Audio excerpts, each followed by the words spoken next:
All right, so now that we know this works, let's actually take a look at getting this swap to work. And this is going to happen in a couple parts. We're going to take our time here and just make sure that it makes sense. So swapping for the longest time was a bit of a mystery to me. It's kind of confusing, but this is how I myself do a swap, and it makes a lot of sense to me. So when you swap things in real life, they're usually physical objects. You can kind of hold on to them, and they don't disappear into space, or you don't accidentally lose track of them. Well, sometimes you don't. I sometimes have that habit, but anyways, this is where computers kind of show their shortcomings compared to actual tangible reality. And the fact that when you swap things with a computer program, you usually end up having to store at least one or the other in a thing that you're swapping in a temporary variable. That's what we're going to do here. We're going to create something called temp item. We're going to set it equal to the current item that is being iterated over in our array of items by the iterator up top there.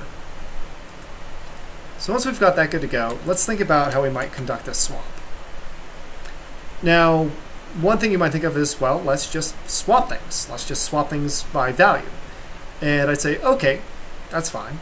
But that's also going to be really slow, and it's not as intuitive as what I'm about to show you. What I'm instead going to recommend here is the Knuth shuffle approach, which is to swap by index. So yes, I'm technically storing a value up here, but I'm going to swap these things based upon their positions, where they are in the array. And to do that, I need to generate a swap index. Basically, think of this as a randomized item within my collection that I'm just choosing based upon what its position is. I'm getting its random position, and then I just basically choose what I want to swap based upon that random position. So let's call this swap index,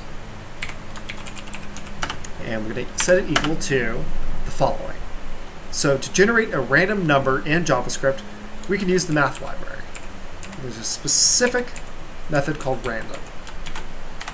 Random generates a unique floating point decimal number between the range of 0 and 1. That's not quite what we need. How can we modify this? Well,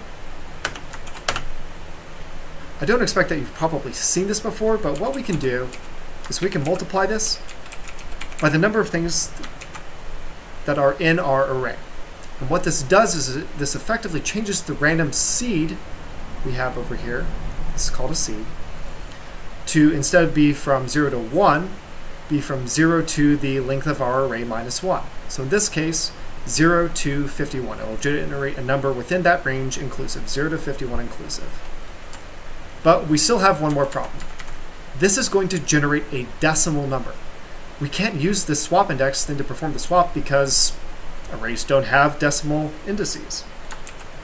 We can fix this by encapsulating this statement right here in another math method called floor, which will take some generated decimal number and round it down to the nearest integer value, nearest whole number. Perfect. So then let's do the swap below. I've got my temp item, but what I really want to start with here is my swap index.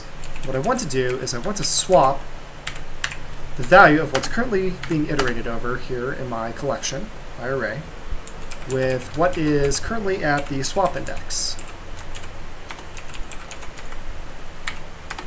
And then remember, I stored what's at that location up in here, so I'm not going to overwrite it down in this statement here. I hope that makes sense now. Then what I'm going to do is I'm going to overwrite the value at the swap index. And remember, the swap index is now here, so I can overwrite this down here safely by just setting it equal to the earlier item I stored in the temp item variable. Perfect. Good, good. Let's go ahead and let's add a couple of debugging statements. We'll call this post shuffle.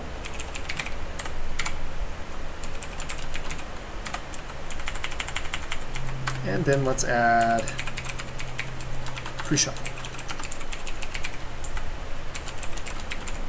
All right, and save it, clear the console, and let's run our function. Perfect. We've gone from an array of ordered elements to something that appears to be swapped.